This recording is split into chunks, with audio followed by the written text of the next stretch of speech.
storm the day before yesterday. Mutibi, thanks so much for the update. Our reporter in Mpumalanga, Mutibi wa Munareng. And that's the damage caused by this latest storm in the Bushbuck Ridge municipality. Thanks so much, everyone, for tuning in and engaging us, and to the production team. We'll do it again tomorrow. Here's Mudupi Makhalimele with your latest news at 1.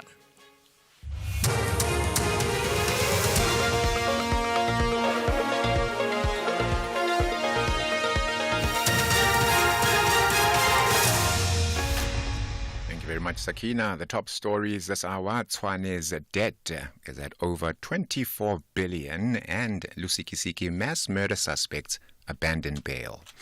A very good afternoon. Gauteng Finance MEC Lebohang Maile says the city of Tshwane's debt stands at over 24 billion rand. He addressed the media in Sandton together with the City of Tshwane Mayor Nasipi Moya. This follows their meeting where they discussed the municipality's financial state and its impact on service delivery. Maile says the Gauteng government has resolved to establish a turnaround and a monitoring committee aimed at addressing the pressing issues facing the province's struggling municipalities.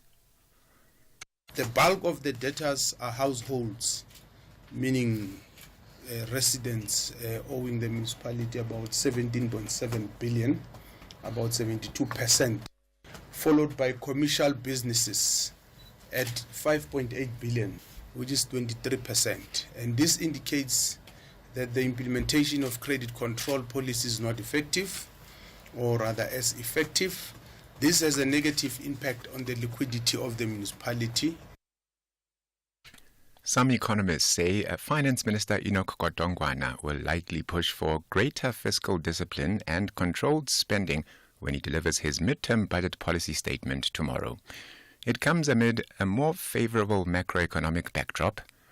Heading into the elections, the ANC's potential loss of its majority raised concerns about possible populist measures that could disrupt budget stability. However, with renewed optimism sparked by the GNU, some economists are not anticipating any major policy surprises. Nedbank's Isaac Matsejo has expressed concerns about the public sector wage bill remaining high. In the February budget, for the next 3 years, National Treasury worked on the public sector wage bill increasing by an average of 3.2% over the next 3 years, which quite honestly would be unrealistic unless employee numbers are reduced. The Director of Public Prosecutions in Gauteng says he will expedite the decision on whether or not to prosecute former Health MEC Qedani Mahlangu and the former Director of Mental Health, Dr. Makgabo Manamela. The families of the victims of the Life Esidimeni tragedy have handed over a memorandum of demands at the NPA offices in Pretoria. A total of 144 mental health patients died after they were moved from Life Esidimeni facilities to ill-equipped and unlicensed NGOs as a cost-saving exercise. Advocate Sibongile Mzinyati says he will prioritize the matter. I'm busy with that now, and I want to assure the family and everybody who is involved and who is here that this matter is a priority to me. I'm going to expedite making this decision, and I understand that there may be impatience with you since the matter started, but I promise you that this matter is going to get extreme attention now and will be expedited. The two accused in the mass murder of 18 people at Ngowazana village in Lusikisiki in the Eastern Cape have abandoned their bail application. The duo made a brief appearance in the Lusikisiki Magistrates Court. They were arrested in Flagstaff in possession of 3 AK-47 assault rifles and another rifle.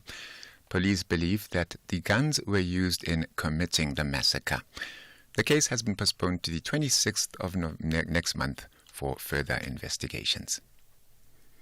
And Hezbollah has announced a new leader to take over from its longtime chief, Hassan Nasrallah, who was killed in an Israeli airstrike in Beirut last month. The group has elected the deputy head, Naim Qassem, to succeed Nasrallah. Hezbollah says in a written statement that its Shura Council has elected Qassem, who is 71, in accordance with its established mechanism for choosing a Secretary General. The BBC's Hugo Bachega reports. In recent weeks, Israeli attacks in Lebanon have decimated Hezbollah's chain of command, and Naim Qassem is one of the few known senior leaders of the group who remains alive. Hezbollah said he was elected by the Shura Council in accordance with the group's rules. His whereabouts are unclear amid reports suggesting he has fled to Iran. The top story at 1 o'clock, Gauteng Finance MEC Lebogang Maile says the city of Tshwane's debt stands at over 24 billion rand. The full circle is up next. For SAFM News, ke Modupi Makgalemele. If we have rights, shouldn't we also have opinions? SAFM, leading the conversations that move us. Did you know the National Department of Transport has allocated 7.7 billion rand in bus subsidies for the 2024-25 financial year, which is a 4.5 increase from the last year. Through the taxi recapitalization program, over 83,700 old taxis have been scrapped, with 5.9 billion rand paid to operators. Since 2001, the Shova Galula bicycle program has distributed 122,000 bicycles to learners, with 32,000 delivered during the current period. Doing more together. This message is brought to you by the National Department of Transport. Awesome Friday! VS Gaming Weekly is back on your screen, bigger and better with more exhilaration. Draw near as we shine a spotlight on the world of gaming to bring you everything from gaming news, the latest tech, tournaments, players' profiles, and celebrity interviews. Get the latest in gaming news and trends, as well as tips and tricks from some of South Africa's favorite pro gamers. Witness Telkom VS Gaming Weekly every Friday at 2 p.m. on SABC1, with repeats every Sunday at 11:30 a.m. on SABC2. Proudly brought to you by SABC Sport. For the love of the game. The Full Circle with Bridget Masinga, Monday to Friday, 1 to 3 p.m.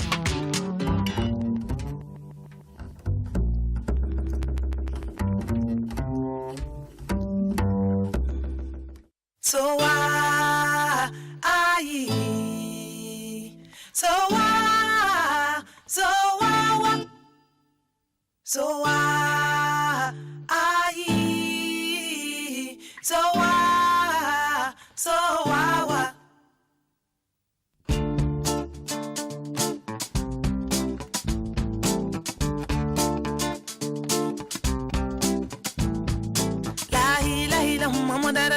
kone bina kumasa nebe sara la muzohula hatununya muzohula kula mogelema ibe kono ta segenna kidengolo segenna hakika no la mo abada kataga la mola ibodi la mola kika no to no dun abada sa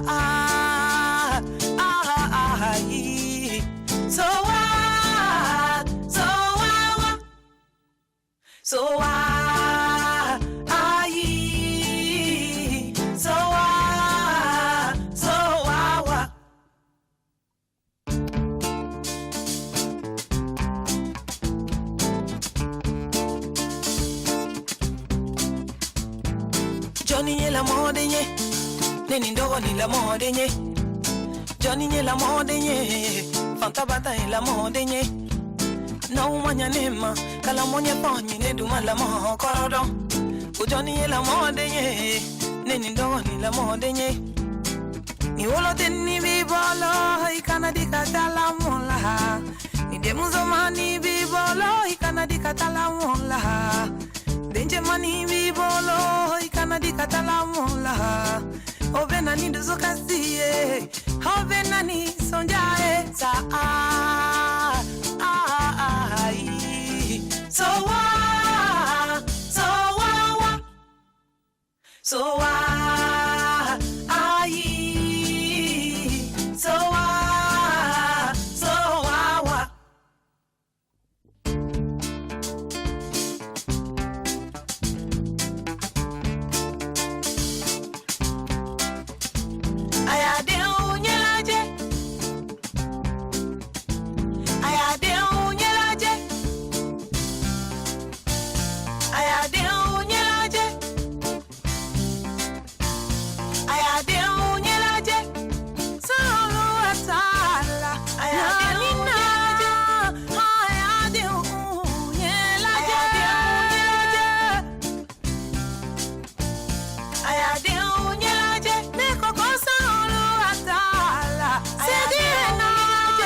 it is Fatoumata Diawara coming through, born originally a native child of Malawi and currently living in France. In fact, born in Ivory Coast, my correction, born in Ivory Coast to Malawian parents and currently living in France. So a true Pan-Africanist child in every sense of the word. So why is the name of this song? That is how we kick off the show on this fine afternoon in Johannesburg. I hope that you are having a great day thus far. It's a beautiful day, just casting our eyes out our windows here from the 6th floor. We have unobstructed views, and on a clear day like today, we can see all the way through into Centurion, and it's looking absolutely wonderful. It's also lovely to see the jacarandas coming out in full bloom. I think the rain that we had about a week ago definitely helped that situation. We've got lots of show planned out for you today.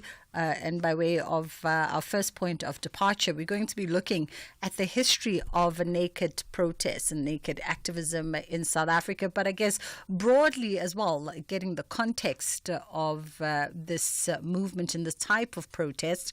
And then we also are going to be catching up with some folks at the Nelson Mandela Foundation. There's a new exhibition that is launched on our shared humanity in action, reflecting on the United Nations Special Committee Against Apartheid. So we'll find out more about, artivism. Anytime where art meets activism, it's always an interesting conversation.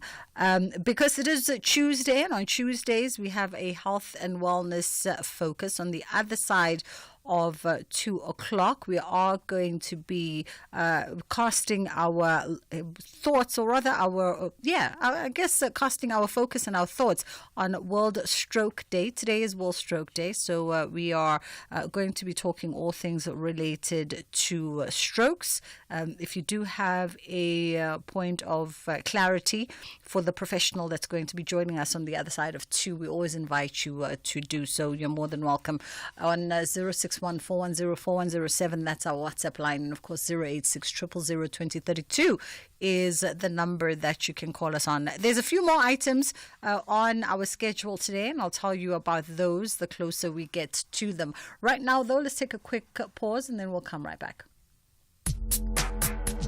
If you're active on social media and love SAFM, we hope you'll take a moment to like or follow our SAFM page on Facebook and Twitter. These are the best places to find all the guest information, conversations, and stories you love from your favorite presenters, along with regular updates from SABC News. And don't forget, you can send your questions to feedback@safm.co.za. SAFM, leading the conversation. You are listening to The Full Circle.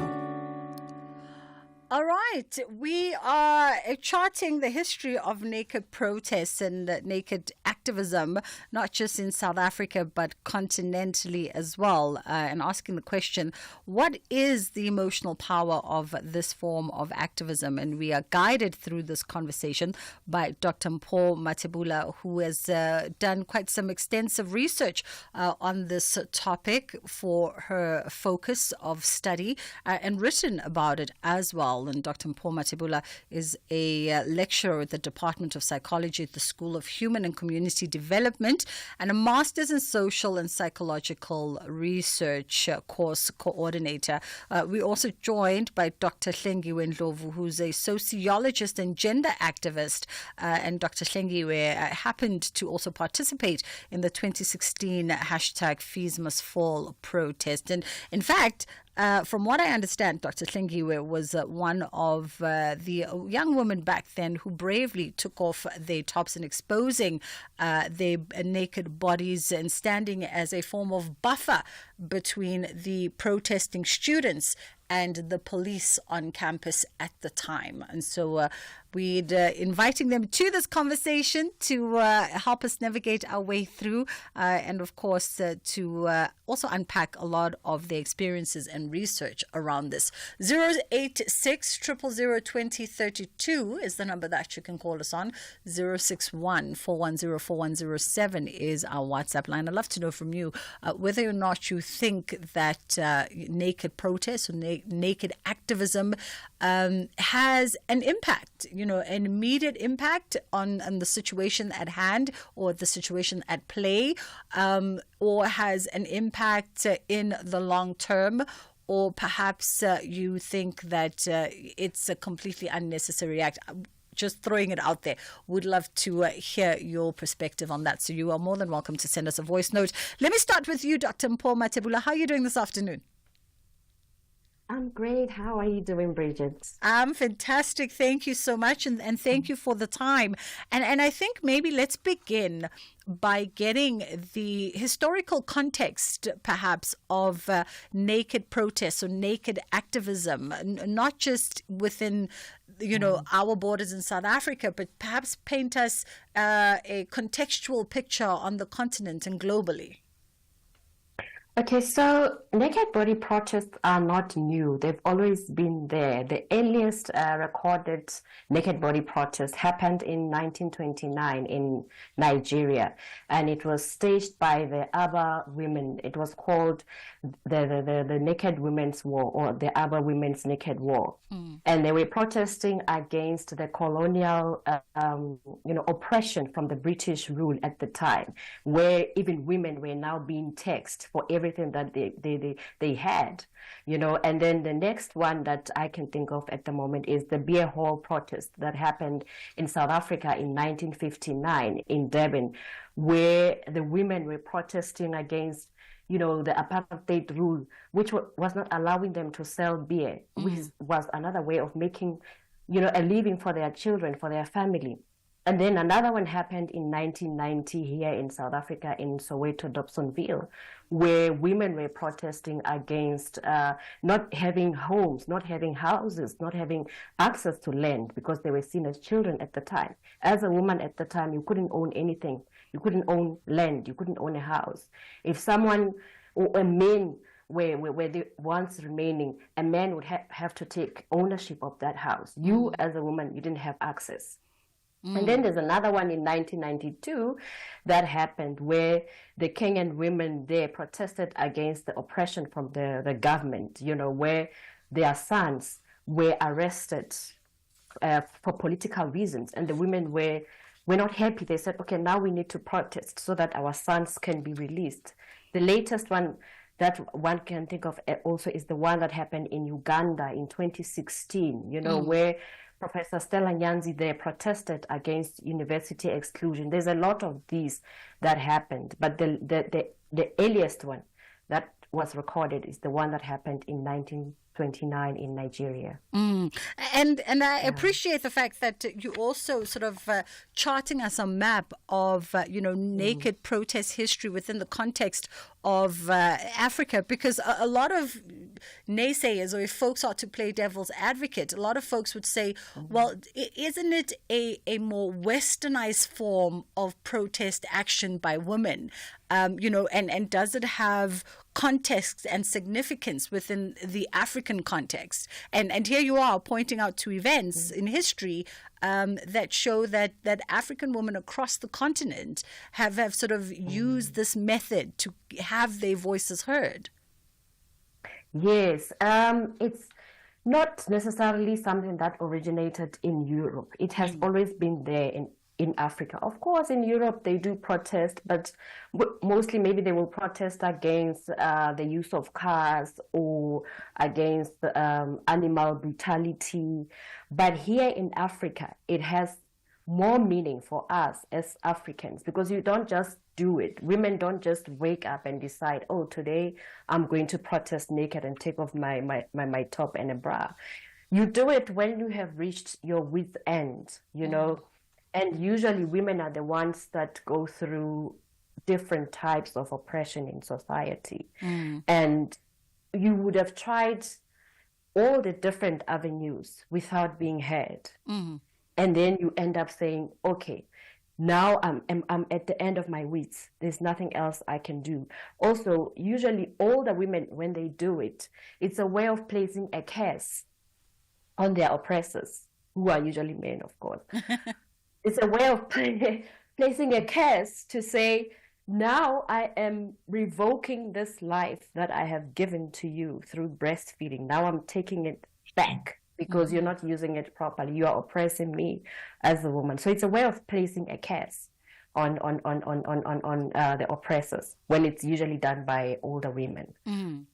Wow. Yeah. Let's take a quick pause here just for a break, and then we'll come back on the other side and we'll jump in, Dr. Hlengiwe Ndlovu, into this conversation as well. It's just gone 20 past 1 o'clock on The Full Circle with myself, Bridget Masinga. South African Airways is expanding in the DRC.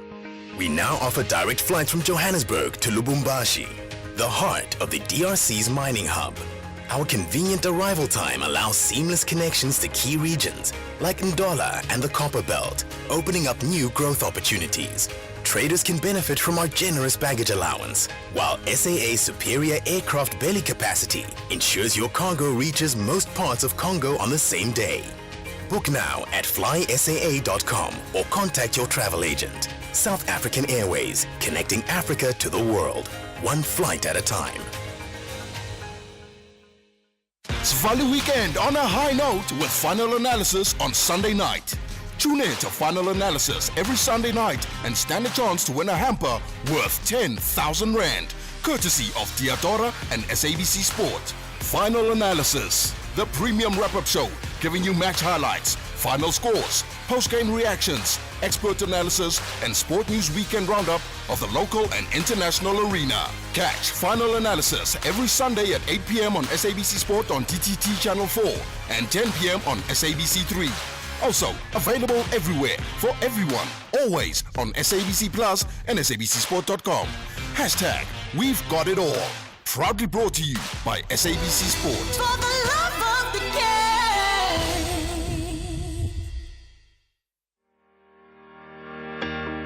SAFM will be hosting its annual Breast Cancer Awareness Roundtable on The Talking Point with Kathy Motlatlana on Wednesday, the 30th of October 2024 at the Birchwood Hotel and Conference Center in Boksburg. For an opportunity to join the roundtable, email your name and surname to info@safm.co.za. SAFM, leading the conversations that move us. You're listening to Bridget Masinga on SAFM. We are talking all things the history of naked activism, and we've got joining us Dr. Mpho Matebula, who is a research psychologist, as well as Dr. Hlengiwe Ndlovu, who's a sociologist and gender activist. And I think this is a part where we can definitely segue into our conversation now, Dr. Hlengiwe, because, from what I understand and from what Dr. Mpho writes, naked protests are a form of public demonstration where individuals, often women, use the symbolic power of their naked bodies to challenge injustices. And you yourself, as an activist in 2016, as part of that frontline for hashtag Fees Must Fall, literally used your own body as a way of protest. Let's talk about the significance of that. And firstly, good afternoon to you. Hi, good afternoon, Bridget, and good afternoon to your listeners. So my Dr. Mpho and myself, we come a very long way. So while I'm currently a senior lecturer at the Vet School of Governance, we are both fellows at the Female Academic Leadership Fellowship. So we hold that space together. And it's so interesting that you are bringing us into this conversation as a conversation that we started long ago. In 2016, 2018, coming forward. So Mpho comes to interview me for a PhD after I'd written a paper around the very same protest that you are referring to. So as I conclude my PhD ahead of her, I keep on citing Mpho's forthcoming PhD, because of those interesting conversations. And absolutely, that critical moment of 2016 is very key, not just for me, but in the space of activism that you occupied during that time. And in order to understand what that protest meant on that particular day, you need to understand the politics of the moment and what was happening at that particular time. It was at the height of Fismas Fall, and we were at a moment where the zero monetarium had been reached, where the government had said we are no longer increasing fees, but also some of the issues that were very core to the movement, including the insourcing of the outsourced workers and the decolonization of the curriculum were still in play, and exclusion of students in general. There was so much police violence during that time to an extent that we looked up to the leadership, at a national level. Everyone was watching at home. I mean, all national TV stations were broadcasting live everything that was happening, but we just had no one. We had incurred, a lot of casualties on that particular day. Young women were lying at the campus, health injured and all of that. And enough was enough. And as Dr. Mpho had said, that you will be at the end of your wit, where no other weapon at your disposal can actually do the work, and you are only left with your body at that moment. And then we took off our shirts, and then with our bare chests and all of that, we faced the police, and we became that buffer zone between the police and the students. Help us understand those of us who for lack of our own convictions or perhaps other personal things that are at play, have never really stood in the front line of a protest in that moment. Help us understand the and both you doctors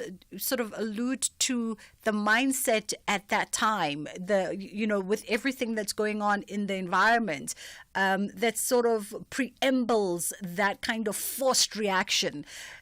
Put us into the mind frame of an activist at that moment, and you making that decision that the only weapon you have now is your physical bare body. Because there are some who will listen to our conversation and go, it's just feminist again, pushing an agenda, or feminists trying to find an excuse to just be naked, because what do breasts have with protest? And we know that there are some who push that kind of narrative. Yes, absolutely. And I think Dr. Mpho has already mentioned that being taking off your clothes to protest is not just an act about my body and all of that. And the reason why it's African, she's already explained, it's because the reason that's embedded in that act, to say, because in traditional societies and still now, women give life through their breast. They breastfeed everyone for a life. And it has been done over the years to revoke that life that you've been given. As these women. So at that moment of Fismas Fall on the 4th of October 2016, and for the context, you'll have to follow one of the articles that I wrote titled Women's Bodies at the Picket Line, because I document the events even before that to say what had happened. But this was at the peak of the moment. The violence that had started as early as 7:30 in the morning. It was around 4 p.m. on that day. And we've been seeing stun grenades flying all over campus, rubber bullets, tear gas, and everything. And I've already mentioned that a lot of women were injured. But at that moment, we're at the moment where both the students and police were agitated. The students were no longer backing up, backing down, and the police were also coming for the students. But we know what happens historically in those moments. We've got a history of Sharpeville and other, massacres that we've observed. Marikana, for instance, when we get to that moment. So as someone who is within the movement, who is within the space, you are only thinking about the West in terms of where this violence could escalate to. And then you are saying something's got to stop, and it has to stop now. And at that moment, there is no one that you can really, ask to say, come and help and assist and all of that. So the three of us Sarah Mokwebo, Lirato and myself, we came together and then we said we need to do something. And we just thought we need to step off, because then that was going to be, the moment that everyone had to stop whatever that they were doing and observe. Not for the purpose of showing our bodies, of course, but, if you read the paper that I've referred to, after that, there is a lot that has happened, including calling the police off the campus, including holding a university assembly for the first time since 1994, and all of those things, that followed. But it becomes a moment of desperation where you are like, no one is going to help this. I'm here. The only weapon that I have is my body, and I'm going to deploy it in order to serve the papers. Let's pause there for a quick second and take Madupi Makhalemele with the headline news, and then we'll come back and continue our conversations. Our lines are open if you want to share your perspective on 061-410-4107. That's our WhatsApp line. Thank you very much, Sister Bridge, and a very good afternoon. In your headlines at 1:30, Gauteng Finance MEC Lebohang Maile says the city of Tshwane's debt stands at over 24 billion rand. The prosecution's boss in Gauteng says he will expedite the decision on whether or not to prosecute former Health MEC Qedani Mahlangu and the former Director of Mental Health, Dr. Makhabo Manamela, relating to the Esidimeni tragedy. And police have retrieved drugs with an estimated street value of over 1 million rand in Parow in Cape Town. A full news update at the top of the hour. Let's have the conversation. WhatsApp voice notes on 0614 104 107. All right, the conversation continues as I talk to Dr. Mpo and Dr. Hlengiwe around the history of naked protest. Let's look at, the sort of the cultural and societal challenge that this kind of activism has, particularly given when we look at it from an African lens and an African gaze. Perhaps we can throw it back to you, Dr. Mpo. Normally, as a woman, you don't just walk around with your breasts or with your body naked in public. It's usually reserved in society. It's usually reserved when you are with your partner and you are in your private spaces. There, it's like, okay, you're naked with your spouse or with your partner. But now, when it comes to the public, and then you suddenly remove your clothes, or even remove all the other the clothes, because even other women in 1990 they removed all their clothes, some of them, when they were protesting against housing. That's how dire the situation was at the time. Some were even pregnant. So when you bring it to the public, it's like, hang on, she's subverting the rules. She's not following the rules. She's being rebellious, because culturally, as a woman, you are expected to cover your body. But now when you rebel and you say, I am taking charge of this body of mine, I am rebelling against all these cultural norms and beliefs that put women under these laws and rules where everywhere a woman goes, you're supposed to be covered. And somehow it's like your body is not your own body. It's controlled by society, the society that you're surrounded by. And it helps women reclaim themselves to say, I actually have agency. I actually have agency. This is my body. I have control over my body, and I am rebelling against these cultural norms that are oppressing us as women. Yeah. And I wonder, the price to pay, for this kind of activism.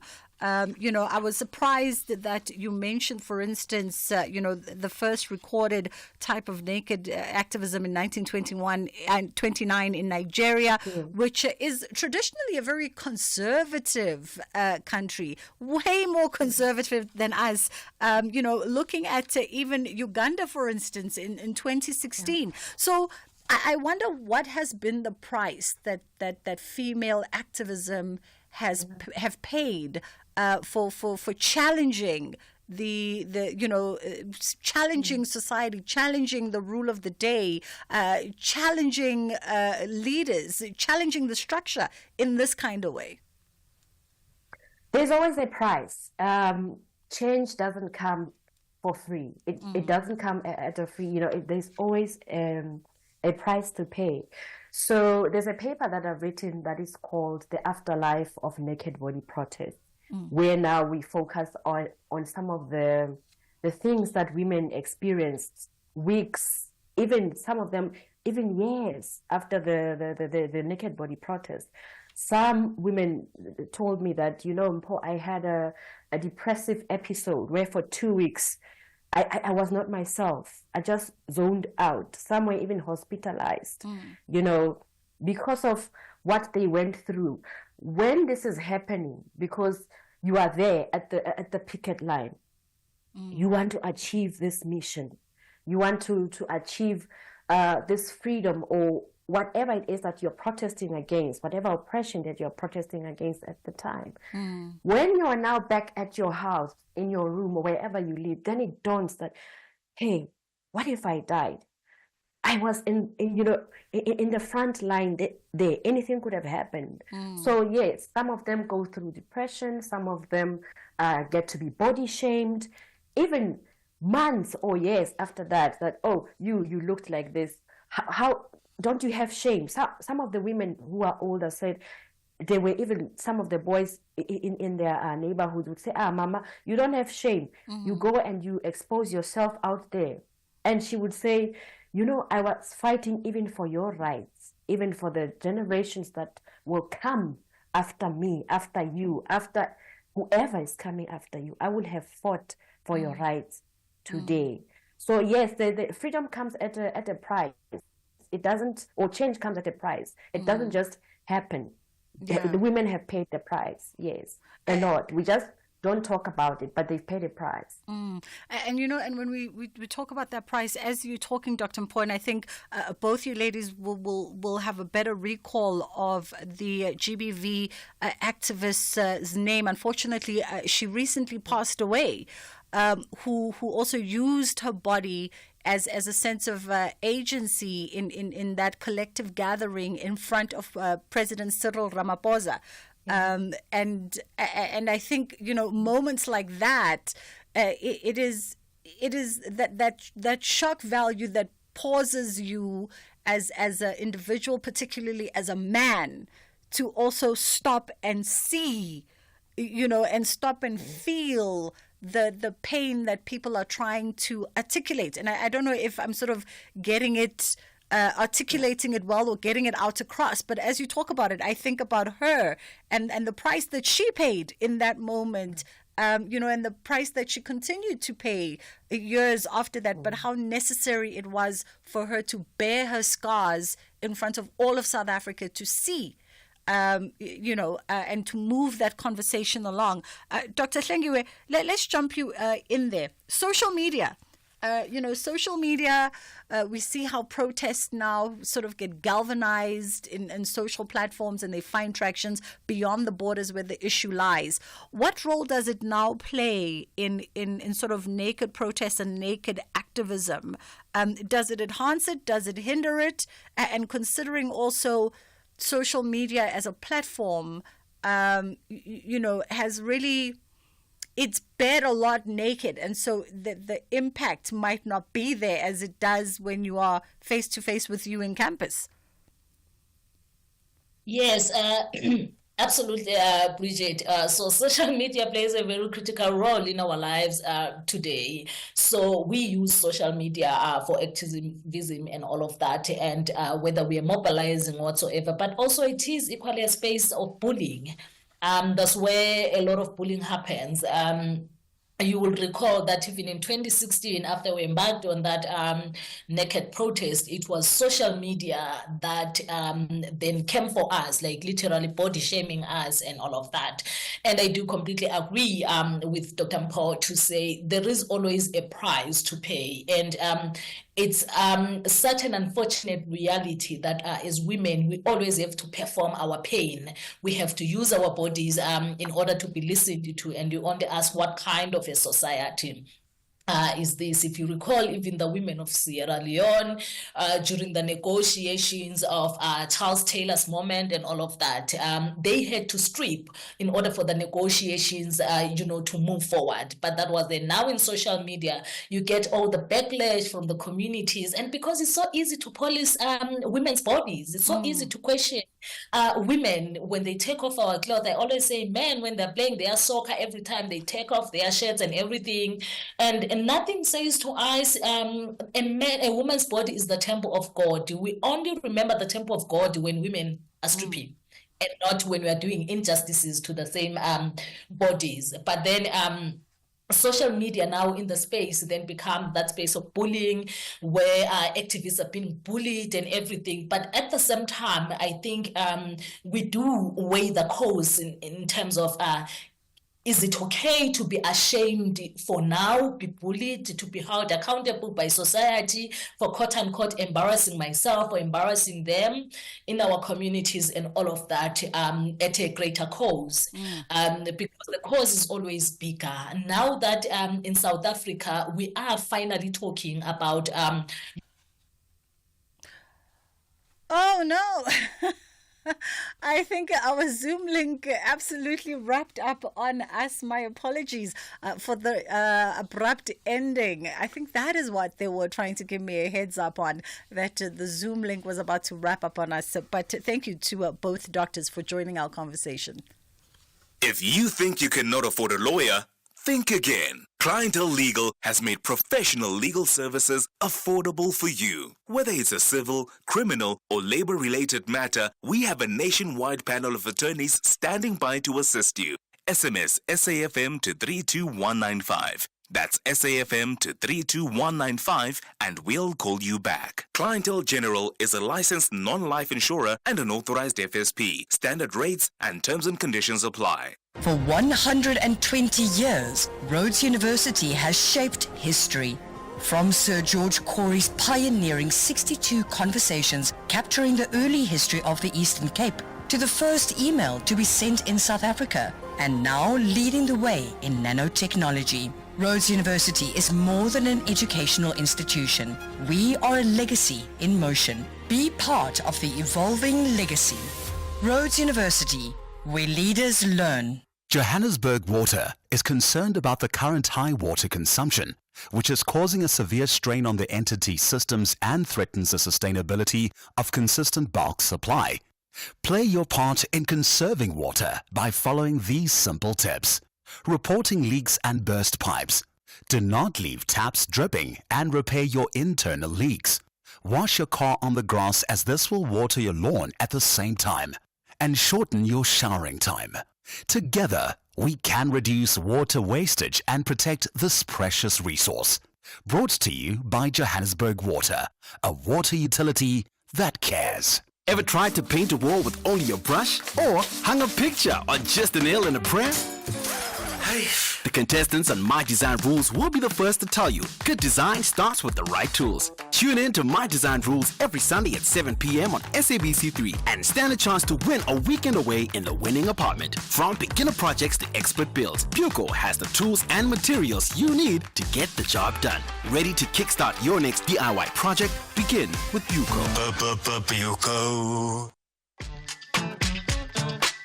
Bridget Masinga, weekdays on The Full Circle. All right, we continue our conversation. Apologies there to Dr. Mpoma Tebule and Dr. Hlengiwe Ndlovu, as that link rudely interrupted the final moment of our conversation. We had wrapped, but it would have been nice to also hear Dr. Hlengiwe really just conclude the point that she was making. So yes, thought we'd just apologize to them live on the show for that. Right now, though, we are going to have another conversation where Art, in the greater sense of art, meets activism, artivism, as we've coined the term. And we're catching up with Razia Saleh, who is with the Nelson Mandela Foundation and head of archives, ahead of this exhibition put together by the foundation entitled Our Shared Humanity in Action. How are you doing this afternoon, Razia? Hi, Bridget. I'm doing well, thank you. Thank you so much for the time. Let's get some background on this exhibition that is launching, entitled Our Shared Humanity in Action. Yes, it's a reflection of the United Nations Special Committee Against Apartheid, and it fits in with our theme for this year. Our annual lecture was Realizing Our Shared Humanity. So it's a look at how the United Nations Special Committee Against Apartheid was established way back in 1962, and going through all the various activities that it did. It started off with just wanting to disseminate information on apartheid, but it moved on then to actively call for the boycott, divestment, and sanctions campaign against apartheid South Africa. So we think... Razia? We've lost Razia for a second. We're going to try and reconnect, re-establish connection with her in just a moment. Let's take a quick break while the team tries to re-establish connection. She back? Razia?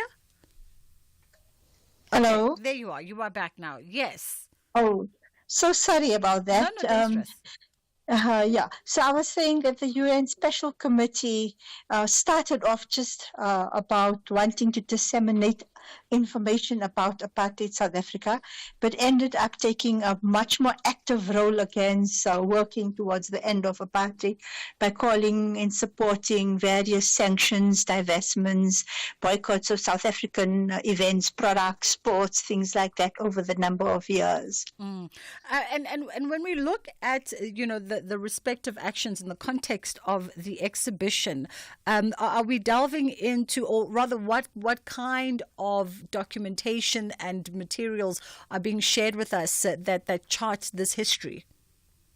So we've, exhibitions are not very wordy, so we've drawn on UN special reports on various aspects of apartheid, the committee reports to the UN General Assembly talking about, who's breaking the boycotts, who's collaborating with apartheid South Africa.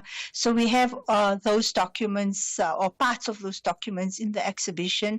And then we also have a video contribution which has some footage of Madiba and Miriam Makeba at the UN. The importance of having exhibitions like this and the importance of sort of displaying this kind of history that for the most part happened behind closed doors and behind closed sessions for South Africans to now really come through and just indulge in the fuller context of it all. Yes, we think that in the current context with the world being in turmoil, that there are lessons to be learned from the UN Special Committee. It can inspire us to realize that actions, no matter how small they are, wherever they are in the world, if they're cumulative enough, they can change. They can make change happen. So, for example, in the exhibition, we say failures in our shared humanity. And we look at like how you repeatedly at the UN General Assembly, the Western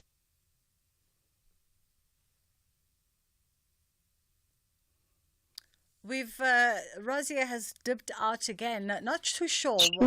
Oh, okay. There you are, Razia. Okay, I'm wondering what's happening. Let me just move a bit. It's okay. Is that okay? Yeah. Yes. So I'm saying, so what I was saying is that we can learn lessons. And one of the lessons is that no matter what actions we undertake, even if they're small, the cumulative effect can have lasting results.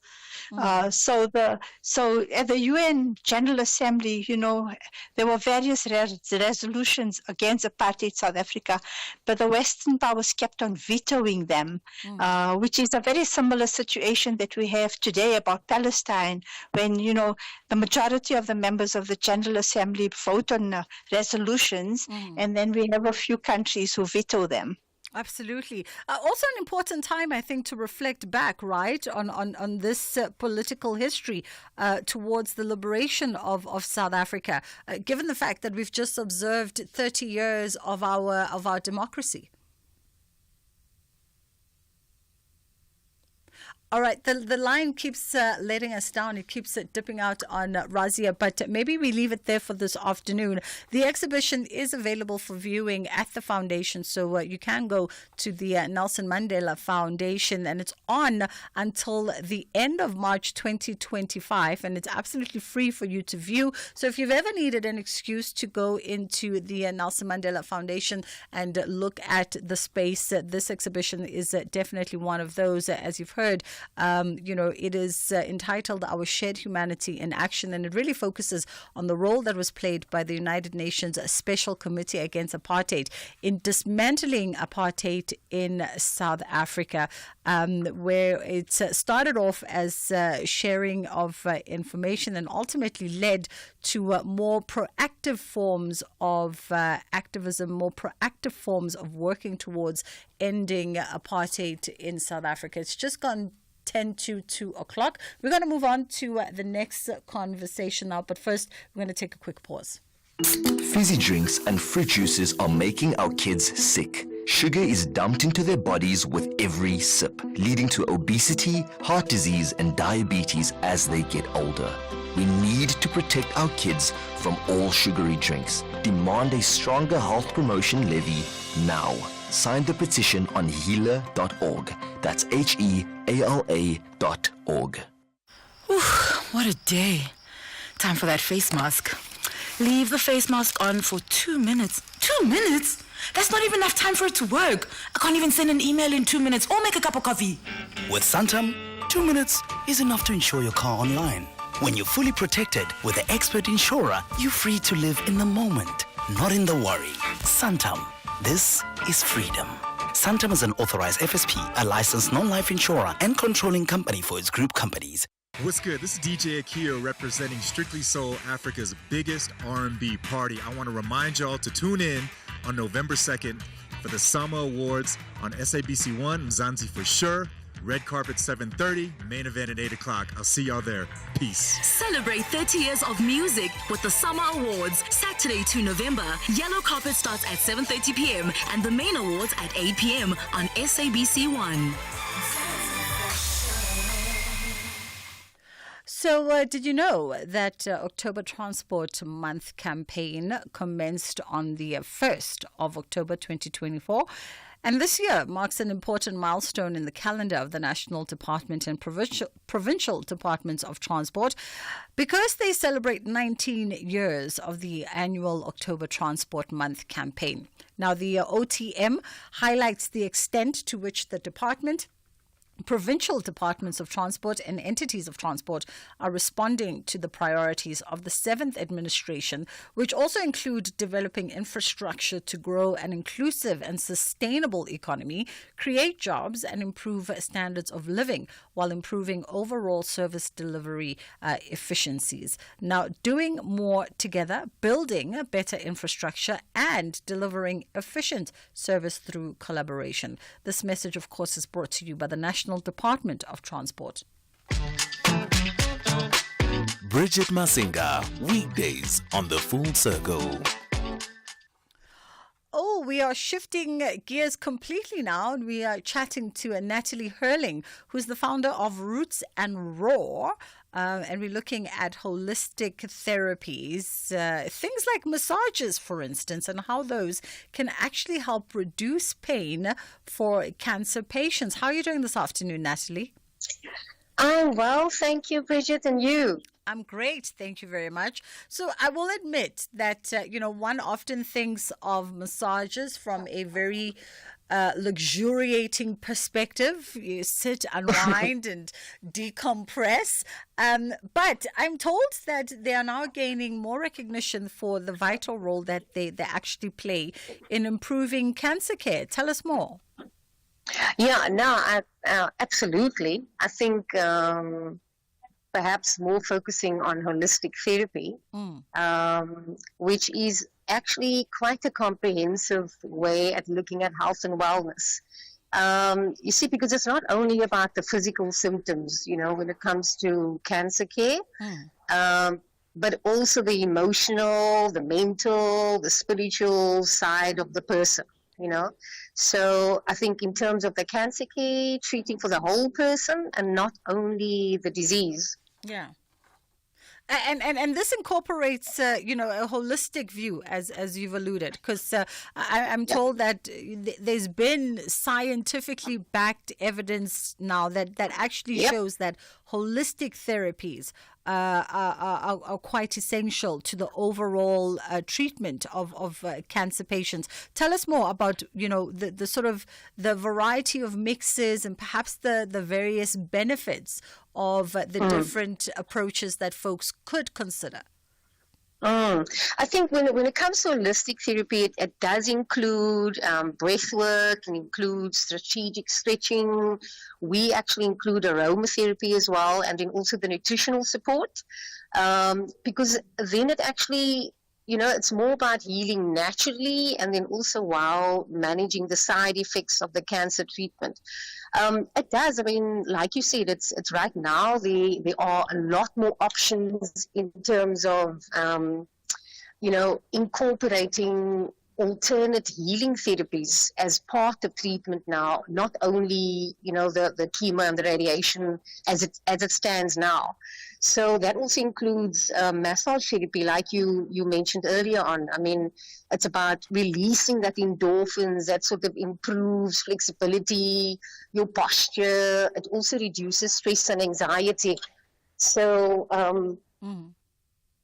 yeah. So it is definitely, it plays a massive role when it comes to pain relief as well. Yeah. And it's something that it's being, like you mentioned, it's being scientifically proven. It's actually ancient practices. It's not actually new at all, even though these days it is actually, people are, it's as if it's something new and trending, but it's actually really very ancient practices that is sort of coming and rearing its head now because it's needed. Yeah. It's very much needed now, And are you seeing more, I mean, besides even, for instance, just treating the side effects of cancer or managing some of the side effects of cancer care, but are you seeing more patients who may be diagnosed with a variety of terminal illnesses leaning more towards a holistic approach? So the combination of Eastern practices, more African practices alongside Western medicine. Absolutely. Like what you mentioned earlier also, it's breath work is also known in Sanskrit. It's called pranayama, which is essentially like deep belly breathing. And when you do this practice, it actually activates the parasympathetic nervous system, and that is which is actually responsible for calming the body, calming the mind, and then also it also increases oxygen flow.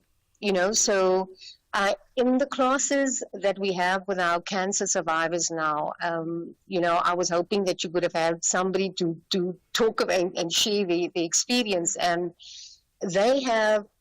It's a new practice for a lot of our communities, because some of it, there's also the religious aspect, which has also been, people are, I think, more cautious around it. But if you actually understand that it's something that you are able to do with your body, with your breath, like a simple, we can do it right now, really just aligning yourself in your chair as you're sitting, lengthening your spine, dropping your shoulders away from your ears, focusing on your breath, taking a nice inhalation through the nose, from the belly to the chest to the collarbone, hold it for a few seconds, and then slowly exhale. So doing 10 of those breaths will immediately have an effect on the body, the mind, and the spirit. So it is things that people need to I think be more educated about, and I think also it is needed now because what COVID has sort of taught us as well. It's that self-care is crucial these days. It's like red flags. I mean, we're sitting with so much chronic illnesses. Yeah. Absolutely. So, and these are things that you can do on your own. You don't need anybody really to help once you get the hang of it, Yeah. Natalie, I wish that we had an extra 5 minutes just perhaps to even just do some breath work between you, me, and the listener. But unfortunately, we have to wrap it there for this afternoon. That was Natalie Hurling, founder of Roots and Raw, bringing us to 2 o'clock. Madupi coming through with the top of the hour news.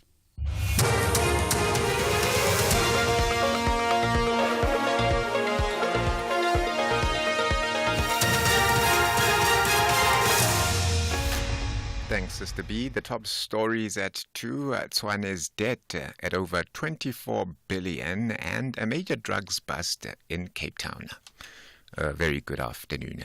Gauteng Finance MEC Lebohang Maile says the city of Tshwane's debt stands at over 24 billion rand. He addressed the media in Sandton together with the City of Tshwane Mayor Nasipi Moya. This follows their meeting where they discussed the municipality's financial state and its impact on service delivery. Maile says the Gauteng government has resolved to establish a turnaround and a monitoring committee aimed at addressing the pressing issues facing the province's struggling municipalities. The bulk of the debtors are households, meaning residents owing the municipality about 17.7 billion, about 72%. Followed by commercial businesses at 5.8 billion, which is 23%. And this indicates that the implementation of credit control policy is not effective, or rather as effective. This has a negative impact on the liquidity of the municipality. The Mpumalanga government has promised to assist more than 500 families affected by the recent storm that has swept through the province since Sunday. Provincial Kokta MEC Speedy Mashilo says the storm has left a trail of destruction in Mbombela, Nkomazi and the Bushbuck Ridge municipalities. Government officials are busy assessing the extent of the damage. At least 39 schools are reported to have been damaged in Bushbuck Ridge alone. Mashilo says they will assist those affected. The highly affected municipalities, Bushbuck Ridge, we have so far counted over 500 households. We have not done with the quantifications in terms of the quantum, but obviously it will be some couple millions in this regard. As department will be intervening, because we are responsible for disaster as Coxstar, and I've already issued the instruction that they must bring the tarpaulin to all those houses where there is the roof removed or roof is gone, so that those families, they can have a shelter over their head. The Director of Public Prosecutions in Gauteng says that he will expedite the decision on whether or not to prosecute the former Health MEC Katani Mahlangu and the former Director of Mental Health Dr. Makhabo Manamela. The families of the victims of the Life Esidimeni tragedy have handed over a memorandum of demand at the NPA offices in Pretoria. A total of 144 mental health patients died after they were moved from Life Esidimeni to ill-equipped and unlicensed NGOs as a cost-saving exercise. Advocate Sibongile Mzinyati says he will prioritize the matter. I'm busy with that now, and I want to assure the family and everybody who is involved and who is here that this matter is a priority to me. I'm going to expedite making this decision, and I understand that there may be impatience with you since the matter started, but I promise you that this matter is going to get extreme attention now and will be expedited. Police in the Western Cape have retrieved drugs with an estimated street value of 1 million rand in Parow in Cape Town. Police responded to information of a possible distribution point for drugs. Spokesperson Joseph Swartboy says a 42-year-old foreign national has been arrested in connection with the bust. He says the suspect will appear in court once charged. In the early hours of Tuesday, the 29th of October 2024, a multidisciplinary team responded to intelligence-driven information and approached a residence in Parow. Upon entering the house, a search ensued, which resulted in the recovery of a consignment of drugs with an estimated street value of 1 million rand. And Hamas emergency officials in Gaza say an Israeli strike on the northern town of Beit Lahia has killed at least 60 Palestinians. Doctors say many were women and children. The BBC's Yolanda Nell. There's some very distressing imagery that's come from that scene where a multi-storey building has been hit in Beit Lahia. It's in the north of the Gaza Strip. There's been no immediate comment on that from Israel's military, which did begin a new offensive in the northern part of Gaza really earlier this month. We've got rescues at the scene saying that it was local people, displaced people who were killed there. They've got lines of bodies wrapped up in blankets. You can see also that there are still bodies in the rubble. The top story at 2 o'clock, Gauteng Finance MEC Lebohang Maile says the city of Tshwane's debt stands at over 24 billion rand. The full circle continues. For SAFM News, Kimudupi Makhalemele. And we went on a water safari, and Mom spotted a hippo, and it said, There is a place where you can see wonder and the wild, with breathtaking scenery and endless landscapes. Enjoy good food and embrace great taste. And the next day we went to the Reed Dance. I saw the maidens handing over reeds to the mighty Zulu king, and the Zulu warriors chanting, Bayede! Explore all this and more in the magical Zulu Kingdom.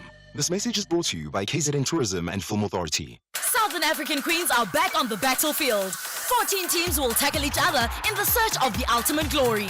This is the Hollywood Bets COSAFA Women's Championship 2024. Witness the great contest by regional football queens from 22 October to 2 November 2024. Live on SABC Sport on DTT Channel 4. Also available everywhere for everyone, always on SABC Plus and SABCSport.com. For the love of the game. Fizzy drinks and fruit juices are making our kids sick. Sugar is dumped into their bodies with every sip, leading to obesity, heart disease, and diabetes as they get older. We need to protect our kids from all sugary drinks. Demand a stronger health promotion levy now. Sign the petition on healer.org. That's HEALA.org. Did you know the Passenger Rail Agency of South Africa, also known as PRASA, is making strides in restoring passenger rail services affected by infrastructure damage and cable theft? 31 out of 40 priority rail lines are now fully operational, with 266 stations up and running nationwide. The Gibela Train Factory has manufactured 246 trains, and half of these are already being utilized by PRASA, which has completed 35 million passenger trips across different regions to date. This message is brought to you by the National Department of Transport. The Full Circle with Bridget Masinga, Monday to Friday, 1 to 3 p.m.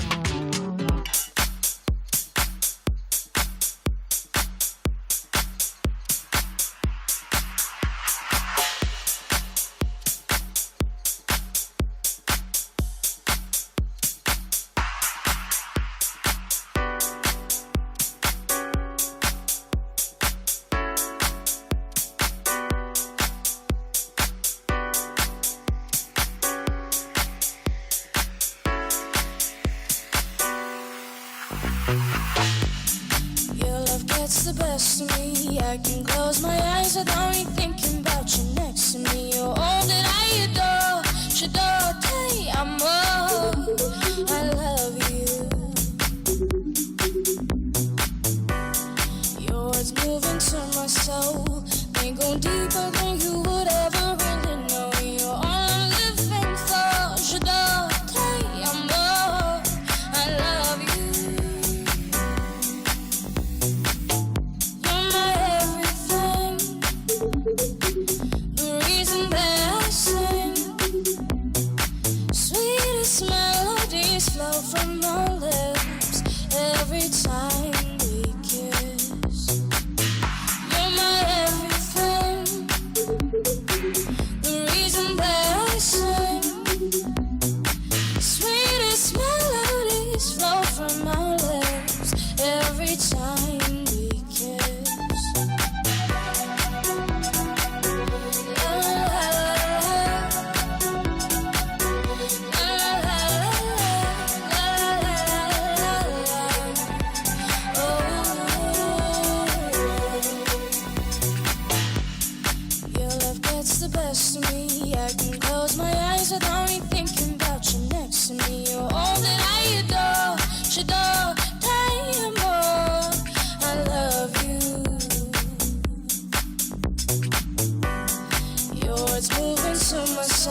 deeper than you would ever really know. You're all I'm living for. Should all day more. I love you. You're my everything. The reason that I sing. Sweetest melodies flow from my lips every time we kiss. You're my everything. The reason that I sing. Sweetest melodies flow from my lips every time we kiss. La, la, la, la, la,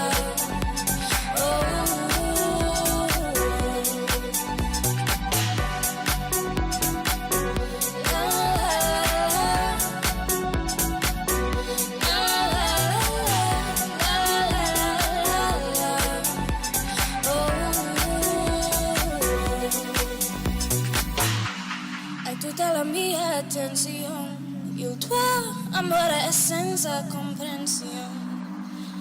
Mio piccolo grande amor, mi fai venire tanto calore, ti amo, Shadow.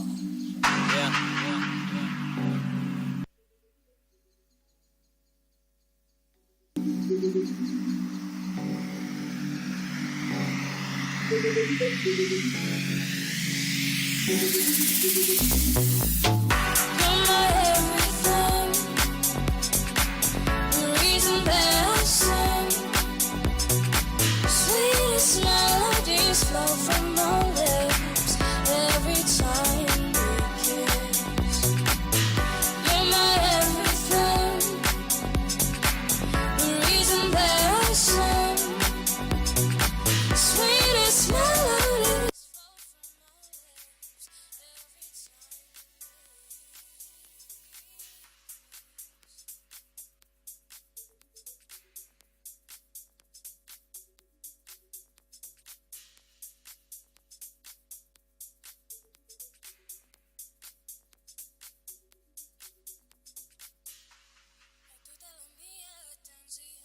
Il tuo amore è senza comprensione.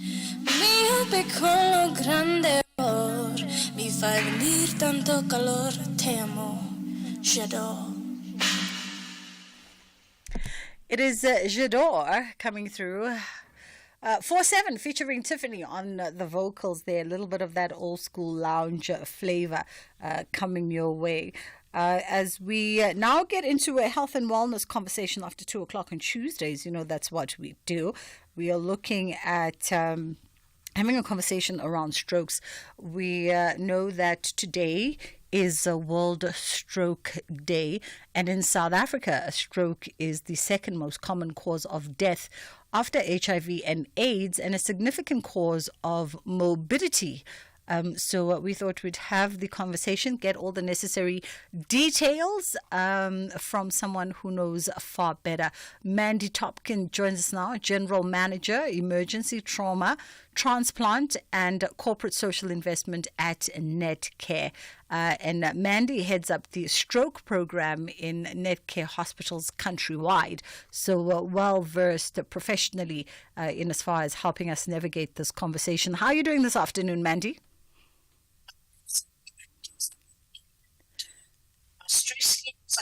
Mandy, can we ask you to put your Can we ask you to put your what you call this thing? Microphone down. Is it better now? Is it better now? No, I can barely hear you. Can you twist the microphone? I can see the microphone's on your head, but it's faced up. There you go. I'm being. Thank you for that. Are you good? Yeah, no, I'm absolutely good and quite embarrassed. It's happened to the best of parliamentarians, Mandy. You're in good company.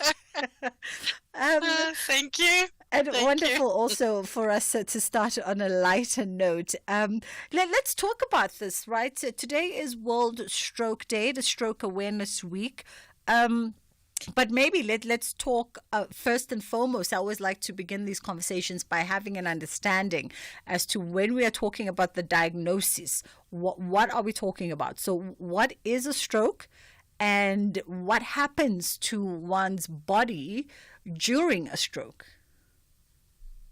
So it's very simple, because if we ask people what happens during a heart attack, you know that it's been something happening to your heart which causes less oxygen to go to your heart. And so a stroke is very similar to a heart attack. It's a brain attack where blood, you either have a bleed in your brain, or whether the oxygen to your brain is somehow stopped by a vessel being clogged and a part of that brain starts to die off. So it's a very much like a heart attack. You get a brain attack.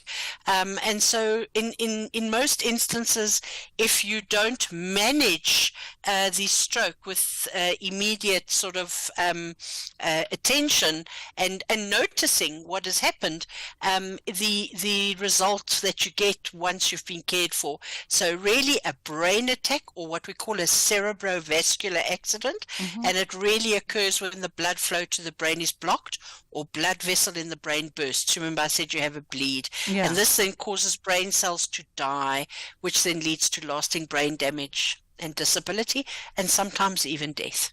Wow.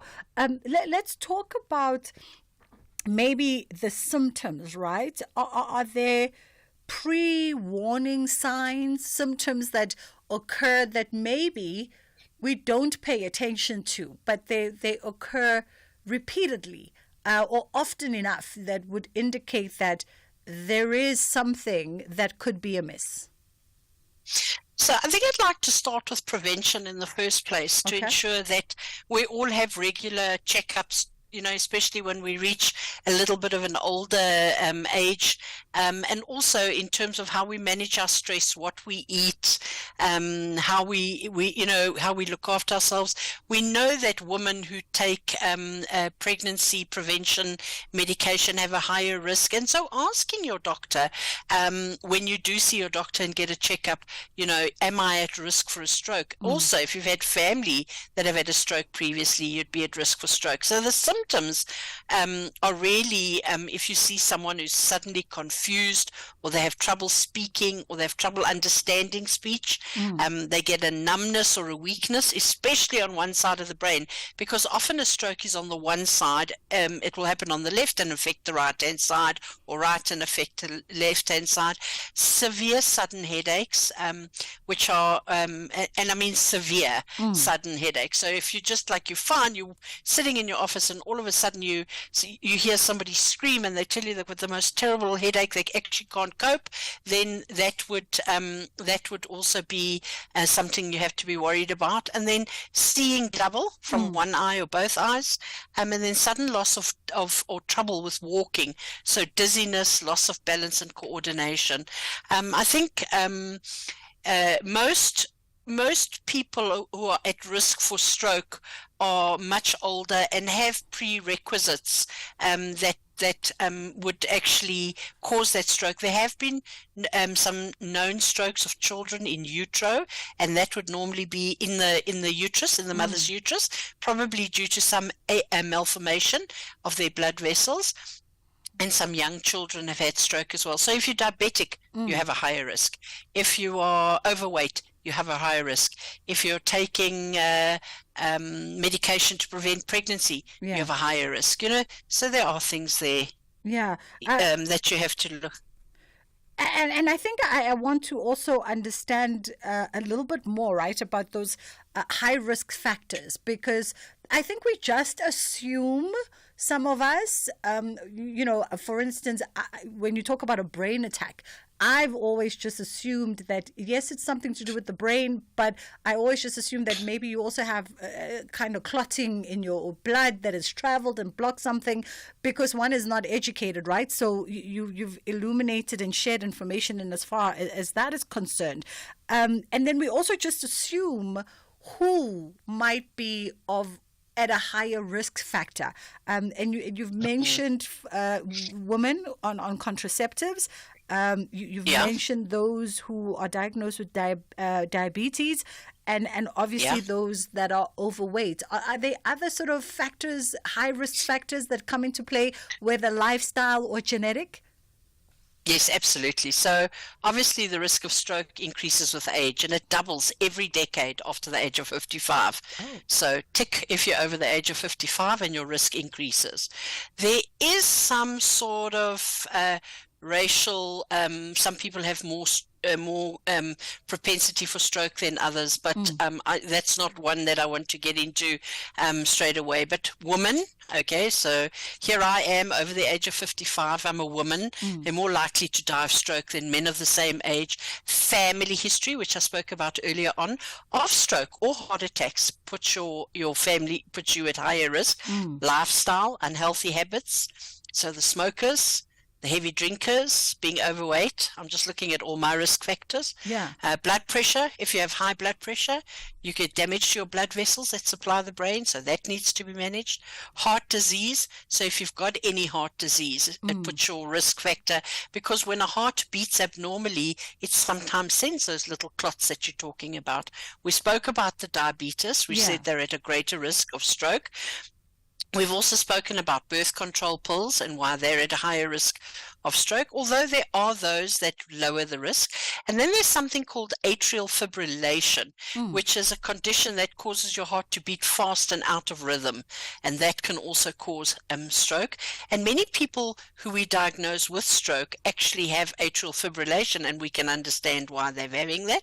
And then social factors, if you live in a rural area, you don't get health care, you have a low education or income level, or you don't see the doctor, people just live and never ever go to a doctor. They might actually then also be at higher risk for stroke. So I think societal issues also affect stroke in huge amounts, very more than we actually understand. And then obviously if you don't diet or you don't eat properly and you don't exercise, and so all the good stuff that we think is good stuff actually puts you at a much higher level. So, and it can occur at any age, okay? And then anxiety, depression, high stress levels, all of this adds to your risk of stroke. Wow. I wanted to take a quick pause here, Mandy. We'll come back on the other side of this and continue our conversation with Mandy as we learn more about strokes, the factors that come into play in order to put you at higher risk. And obviously, we'll look into maybe some potential treatments as well, or some measures that you could, from this day, actually start implementing in your life to lessen that risk factor for yourself. If you ticked more than 1 or 2 or 3 or 4 of the boxes that Mandy has brought out thus far. 0614104107, by the way, is our WhatsApp line. Fizzy drinks and fruit juices are making our kids sick. Sugar is dumped into their bodies with every sip, leading to obesity, heart disease, and diabetes as they get older. We need to protect our kids from all sugary drinks. Demand a stronger health promotion levy now. Sign the petition on healer.org. That's HEALA.org. The Reds have an assignment to demonstrate that their fans will never walk alone. But with 3 points in the bag against Brighton and Hove Albion. And the ball delivered, and here's Jones! And scores! Curtis Jones gets there! However, the Seagulls want to emphasize that they are in the top half to stay. Genie Hody's got it across! Goodness me! Danny Welbeck has put Albion into the lead! This is the Premier League. Catch the thrilling clash between Liverpool FC and Brighton and Hove Albion FC on Saturday 2 November at 4:30 p.m. live on SABC3. Also available everywhere for everyone, always on SABC Plus and SABCSport.com. Proudly brought to you by SABC Sport. For the love of the game.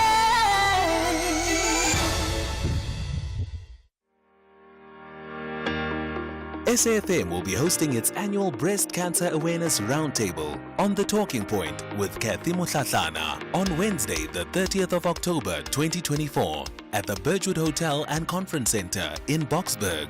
For an opportunity to join the roundtable, email your name and surname to info@safm.co.za. SAFM, leading the conversations that move us. And we are having the kinds of conversations that move us. But first, Eskom has made it easy for you to recode your meter. Customers must recode their meters by the 24th of November 2024. All Eskom customers are reminded to recode their prepaid meters before then.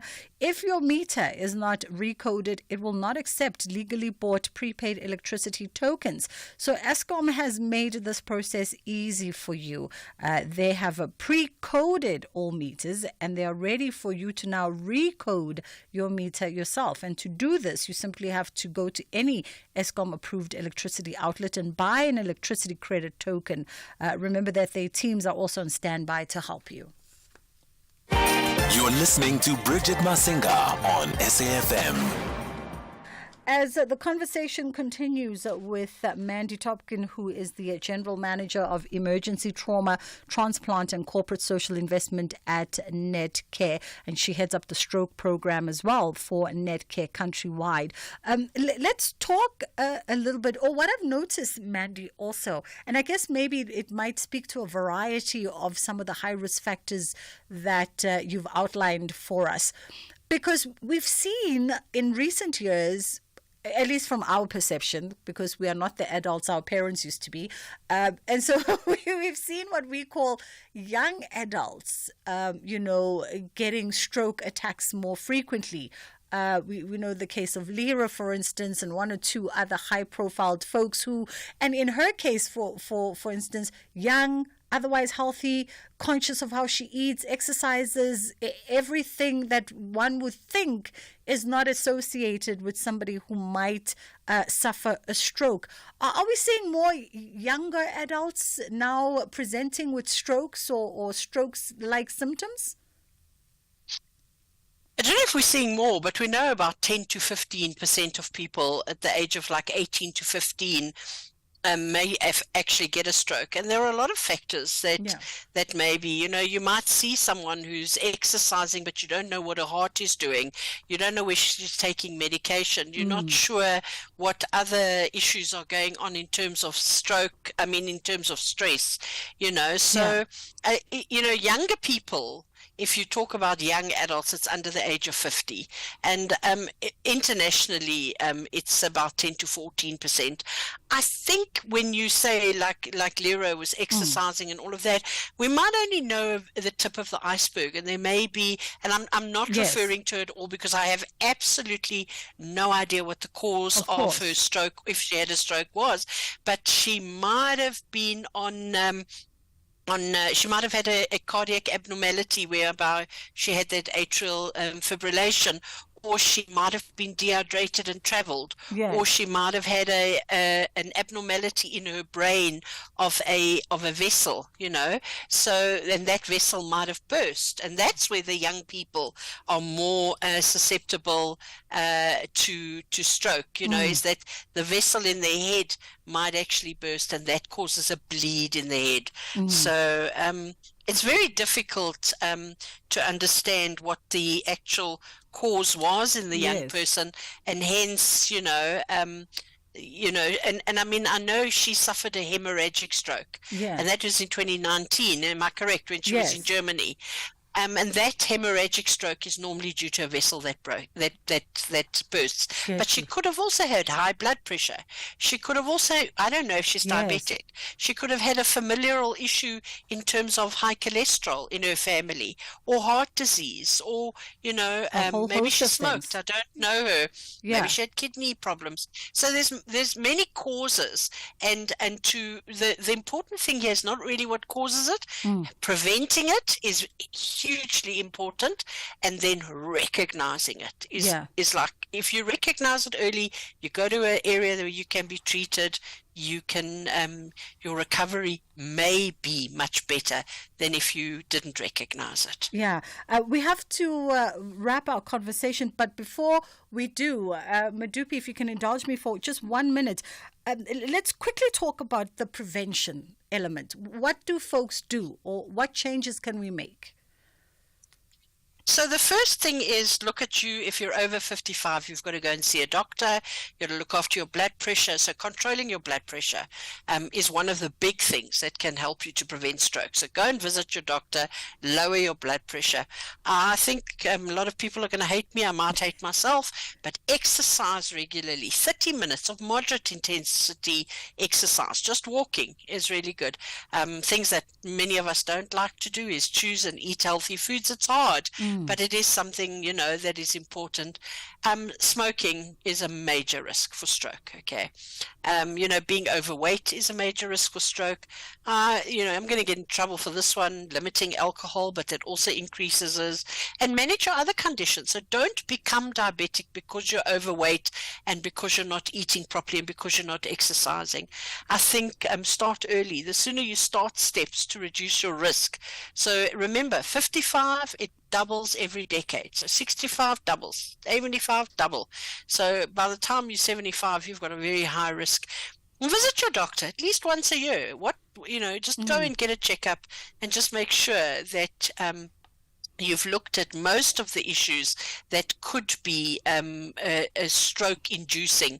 So, keep your blood pressure, lower your cholesterol, eat healthy foods, exercise, everything we hate, but I think you'd hate a stroke worse. Absolutely. So what is 30 minutes of walking down the street if that prevents your stroke? Not going to be great if you've got a stroke. Absolutely. Mandy Topkin, we appreciate the time with you today. Mandy, right there, of course, the General Manager out at Netcare, Emergency Trauma and Transplant. It's gone past. Madupi standing by with your headlines. Thank you very much, Sister B, and good afternoon. In your headlines, Asawa Gauteng Finance MEC Lebohang Maile says the city of Tshwane's debt stands at over 24 billion rand. Workers' Union Nahau is calling for the permanent appointment of community health care workers at hospitals and clinics across the country. And the leaders of South Korea and Ukraine are to hold strategic talks in response to North Korea's deployment of troops to Russia. And those are your headlines. A full news update, 3 o'clock. Across South Africa, online and on radio. SAFM, let's talk. It's time for us to get into Kids Corner. But before we do that, perhaps a reminder that Eskom has made it easier. Eskom has made it easier for you to recode your meter. Customers must recode their meters by the 24th of November. All Eskom customers are reminded to recode their prepaid meters before the 24th. And if your meter is not recoded, it will not accept legally bought prepaid electricity tokens. Eskom has made this process easier for you. We have pre-coded all your meters and they are ready for you to recode yourself. And to do this, you simply go to any Eskom approved electricity outlet and buy an electricity credit token. Our teams are standing by to help you. This program is brought to you by SABC Education, enriching minds, enriching lives.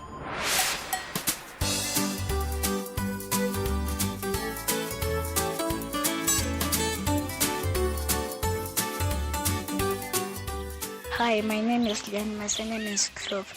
I think moving around is not actually good for you when studying because it's hard for you to put the things in your head because you're too busy moving. And moving around sometimes can make you think of other stuff.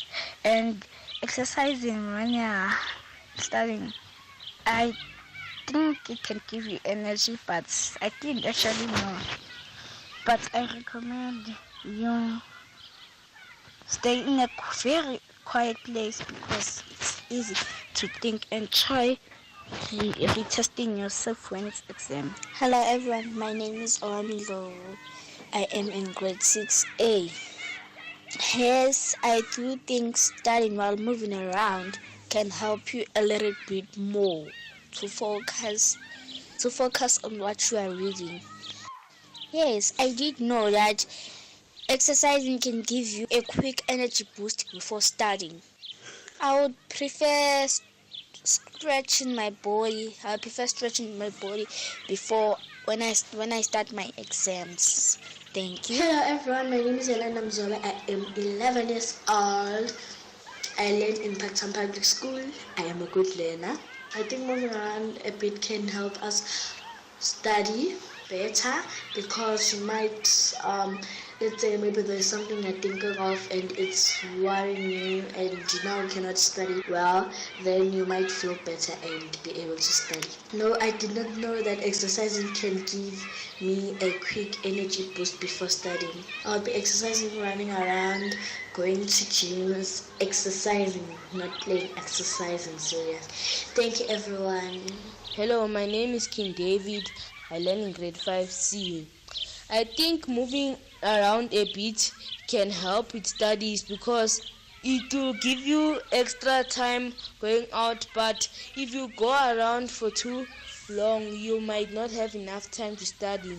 Let's say a test is in the next day and you come back home at 6 or 7 o'clock and you have to stay up late to study. That will affect you from focusing.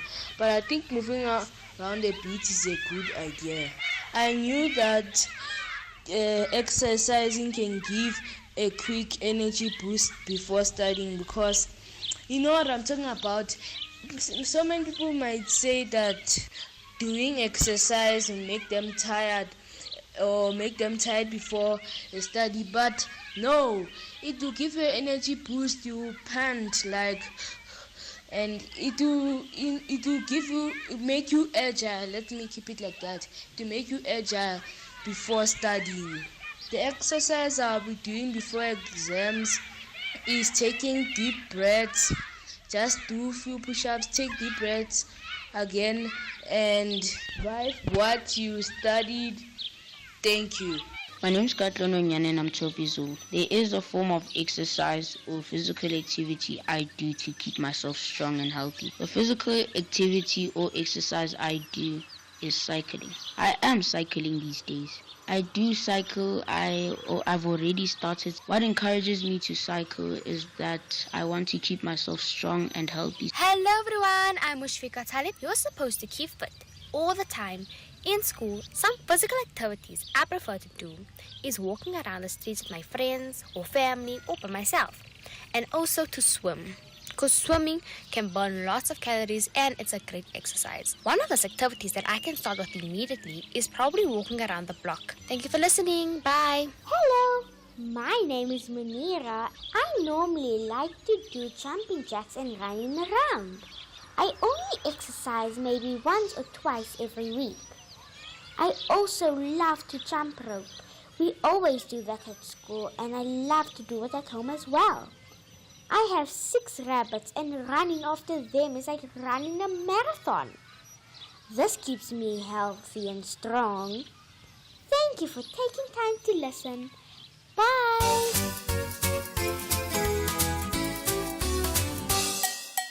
Hello friends, I hope you're having a great day. Exam time can be quite stressful and it's completely normal to feel a bit anxious. However, did you know that incorporating some exercise into your routine can actually help improve your mood and performance during exams? Staying active sharpens your mind, helps you unwind, and boosts your energy levels. Plus, just a few minutes of movement can really make a difference. Let's explore some easy ways to stay active while you study. One of the simplest exercises you can do is stretching. When you sit for long periods, your body can become tense. Take short breaks to stand up, reach your arms overhead, and stretch your legs. You can also do some gentle shoulder rolls and neck stretches. These little movements can help ease muscle tension and refresh your body, making it easier to concentrate when you return to your studies. Another enjoyable exercise to consider is jumping jacks. They're a fantastic way to get your heart rate up without needing much space. If you have a brief break, just stand up and do 10 to 15 jumping jacks to feel revitalized quickly. Jumping jacks are excellent for increasing your energy because they elevate your heart rate and deliver more oxygen to your brain, keeping you alert. night. You might also want to try some deep breathing exercises to help calm your mind. Find a comfortable position, close your eyes, and take a deep breath in. Then exhale slowly. Repeat this a few times, and you'll notice your body relaxing and your thoughts becoming clearer. Deep breathing is a great way to elevate stress, especially during exam periods. Finally, if you have a bit more room, consider trying some quick yoga poses like the tree pose or downward dog. Practicing yoga can also lift your spirits and boost your confidence, preparing you to face any exam challenge. Remember, staying active during exam time doesn't require a lot of effort. Exercise can help you feel strong, cheerful, and ready to give your best effort.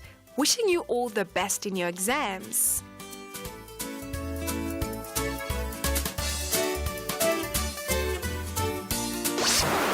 This program was brought to you by SABC Education.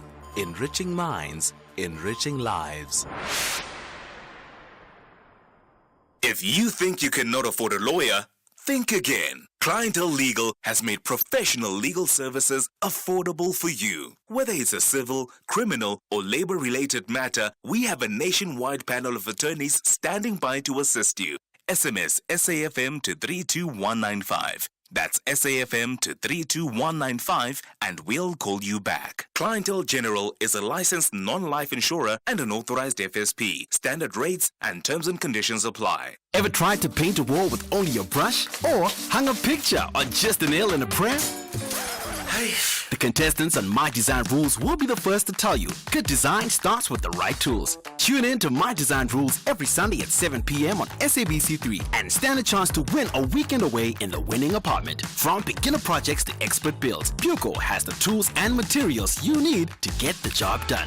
Ready to kickstart your next DIY project? Begin with Buco. Buco. Sanmanan Babugele Makai Kamalam Gingu make sure that you catch us on the 2nd of November, celebrating 30 years of summer music at 8:30 p.m. only on SABC1. Celebrate 30 years of music with the Summer Awards, Saturday 2 November. Yellow carpet starts at 7:30 p.m. and the main awards at 8 p.m. on SABC1. Our role must be to seek to build a better world. SAFM invites you to our annual public lecture, delivered by former Minister Dr. Naledi Pandor.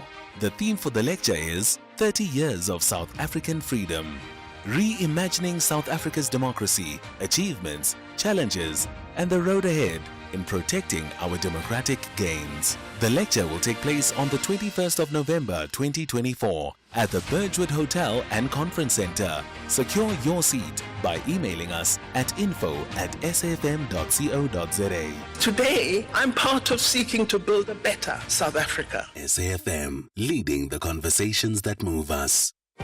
You're listening to Bridget Masinga on SAFM. All right, we are wrapping up the final moments of the show, and then Ashraf is coming through with the National Pulse. He's already in the building, getting prepped and ready with his team to deliver you a stellar show. As we finish off from our end, Michelle Cox is joining us, an associate professor of environmental anthropology at Rhodes University, and we're looking at access to green spaces, particularly for South Africans. And we know that access to nature is a vital component for physical, psychological, as well as spiritual well-being. But research seems to suggest that this is not necessarily the case by way of having access to green spaces. And in fact, a lot of this research also has been done in affluent countries and in developing nations like ourselves here in South Africa. It shows that disparities in access to green spaces still persist. And we've got Michelle Cox, as mentioned, Associate Professor of Environmental Anthropology, joining us from Rhodes University to navigate us through a conversation around the benefits of green spaces, but also some of the challenges. How are you doing this afternoon, Michelle? No, hi, and thank you for this opportunity. It's great to be on your show. I'm a great admirer of SAFM, so thank you. Thank you so much for taking the time, and we appreciate the love. And I think before we even get to unpacking the mental health and maybe even some of the challenges, let's get some context on the importance of green spaces. And when we talk green spaces, what are we talking about? Because I think depending on who you're talking to in South Africa, perhaps some folks might go, but we are blessed to be surrounded and living and moving through our natural environment as South Africans. So let's get some context and understanding around that. When we're speaking green spaces, when we're speaking access to green spaces, what are we talking about? Yes, no, thank you. That's a very pertinent question because, it very much depends on your understanding of what green space means to you, and obviously it is very much reliant also on how you've been grown up to understand what nature is and how it should be. But just to give you some context, and this is increasingly becoming apparent, and particularly in more global south context, is the way in which nature has been conceptualized and thought about, particularly in urban areas, is very much framed around a Eurocentric understanding in that, what is made available for all urban residences within urban areas is, that we need to have access to parks, to gardens, and that is how nature is conceptualized within an urban space. But as we know, within that framing, it's very much then seen as a space to go to for recreation purposes, and often within parks and gardens, the kinds of plants that have been planted within those also have a colonial legacy in that it's very much around plants that colonials, appreciated. So even the plants that are put into these urban green spaces is around those kinds of framings. And unfortunately, as we well know, as urbanization is increasing and more people are coming to live in urban areas, they do not fully appreciate nature within those settings, and have a range of different needs of natural places in order, to engage in different activities. So, for example, we did work here within the Eastern Cape, but I've also been involved, with work with colleagues located in other global south contexts, and increasingly we are seeing that many indigenous peoples are requiring access to a different type of nature. And in this context, it means, they are requiring nature where they can actually host or perform various rituals or perform certain rites of passage, and even in some instances also communicate with one's ancestors. And if we think about that, it then means the types of nature needs to be we need to conceptualize it completely differently, because again, it means that the species very often, the access to the type of nature that is required is then needs to be thought of in terms of more indigenous types of vegetation, and not these lush green lawns and pretty flower beds. Yeah. It becomes important that it's access to indigenous natures, even within urban areas. I hope that makes sense. Yeah, and so you've just put a spanner on the works, right? Because a lot of folks, when we talk around access to green spaces. And I think a lot of us have been using what you referred to as the colonial framing of green spaces. We often understand the conversation from, how do we integrate more green spaces, for instance, into urban planning? How do we integrate, green spaces into our lives? And how do we provide access into those spaces? And here you are saying that perhaps we also need to take it one step further, if I'm understanding you correct, take it one step further and really tie it down to our indigenous histories and how we ultimately may use spaces and interact with spaces differently as Africans, and thus informing our definition of what is a green space. Yes, exactly. And I must admit, from what our work has shown, and I mean, this is not only, as I've mentioned, a problem within the South African context, it's a problem also within other countries where colonialization took place, in that our whole way of thinking about urban planning is still very Eurocentric, and this even applies, in the way in which we think about nature. And it tends to be, even amongst all our city planners, the only type of nature that must be thought of is either sports fields or parks or gardens. There's not, we haven't come out of the box in terms of thinking, okay, what about a more indigenous way of thinking about the kinds of natures which we actually need within our urban areas? Because the links to well-being, are also coming more to the fore, in that, our well-being is so intimately tied to our ability to access nature. But it really becomes now it's not just about making sure there's enough green space, it's also about ensuring that the type of nature within those spaces is also appropriate for, our cities, which are obviously becoming so diverse. Yeah, and I think before we even jump onto the benefits, so whilst we're still on this point, let me hop on a little bit more.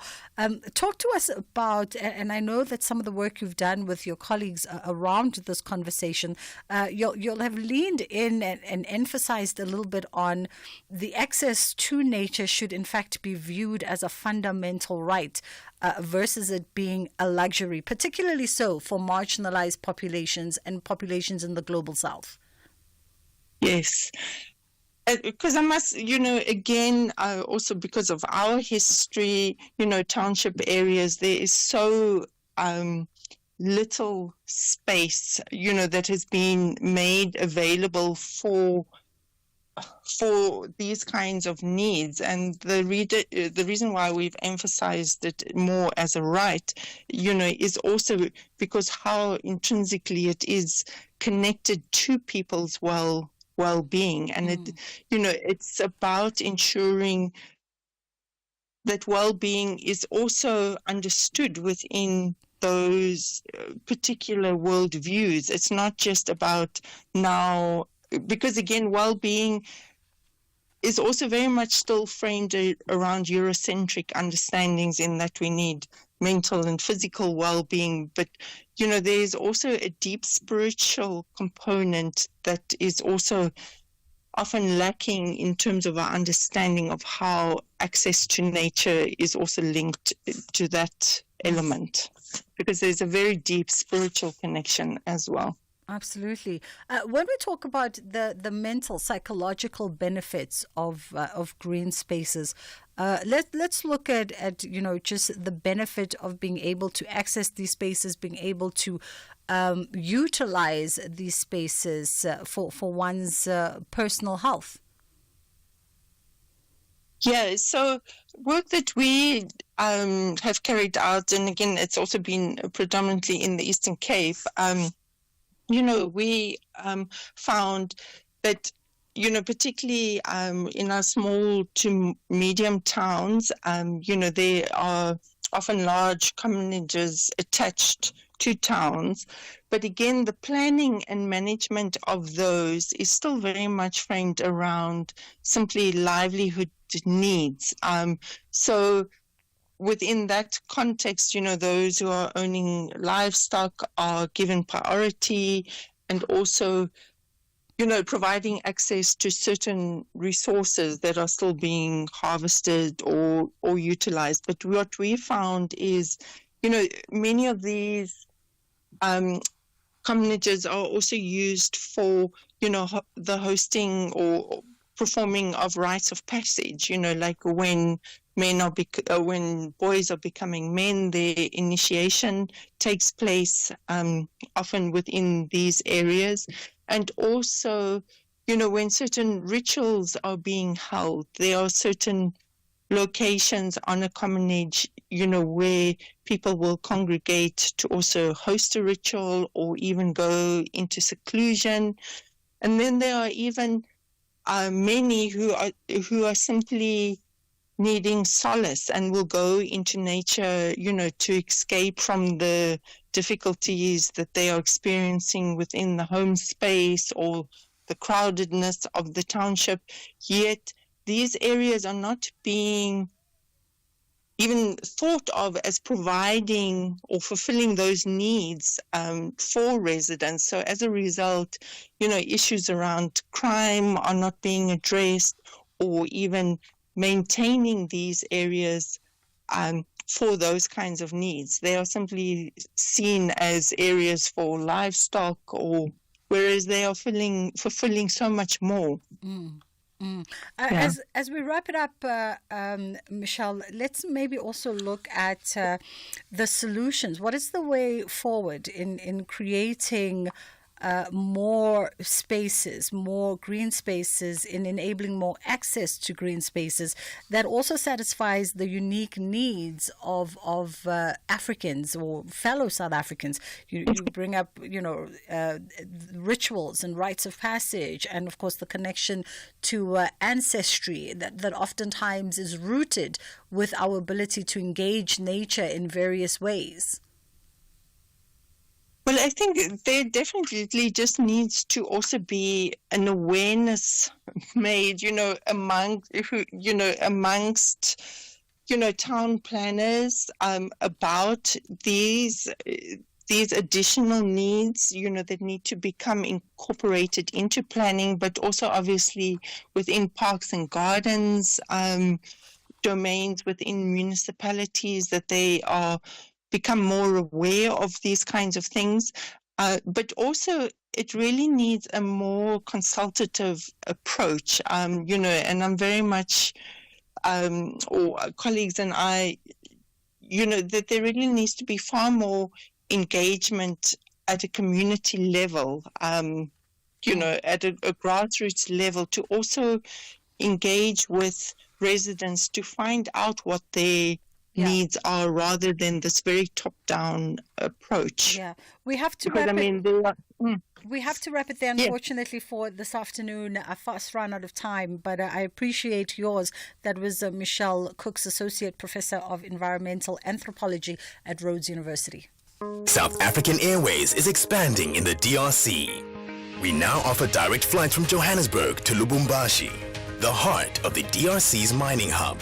Our convenient arrival time allows seamless connections to key regions like Ndola and the Copper Belt, opening up new growth opportunities. Traders can benefit from our generous baggage allowance, while SAA's superior aircraft belly capacity ensures your cargo reaches most parts of Congo on the same day. Book now at flysaa.com or contact your travel agent. South African Airways, connecting Africa to the world, one flight at a time. Have an assignment to demonstrate that their fans will never walk alone. But with 3 points in the bag against Brighton and Hove Albion. And the ball delivered, and here's Jones and scores! Curtis Jones gets there. However, the Seagulls want to emphasize that they are in the top half to stay. Genie Hody's got it across! Goodness me! Danny Welbeck has put Albion into the lead. This is the Premier League. Catch the thrilling clash between Liverpool FC and Brighton and Hove Albion FC on Saturday 2 November at 4:30 p.m. live on SABC3. Also available everywhere for everyone, always on SABC Plus and SABCSport.com. Proudly brought to you by SABC Sport. For the love of the game. Did you know the National Department of Transport has allocated 7.7 billion rand in the form of bus subsidies for the 2024-25 financial year, which is a 4.5% increase from the previous financial year. And since the inception of the taxi recapitalization program, 83,700 old taxi vehicles have been scrapped and 5.9 billion rand paid to taxi operators. The National Learner Transport Program carries over 707,000 learners and provides transport to learners to access schools. The National Bicycle Program, Shova Kalula, has distributed bicycles to over 122,000 learners since its inception in 2001 as part of the National Learner Transport Policy. And in the current MTSF period, the department has distributed over 32,300 bicycles, doing more together, building better infrastructure and delivering efficient service through collaboration. This message was brought to you by the National Department of Transport.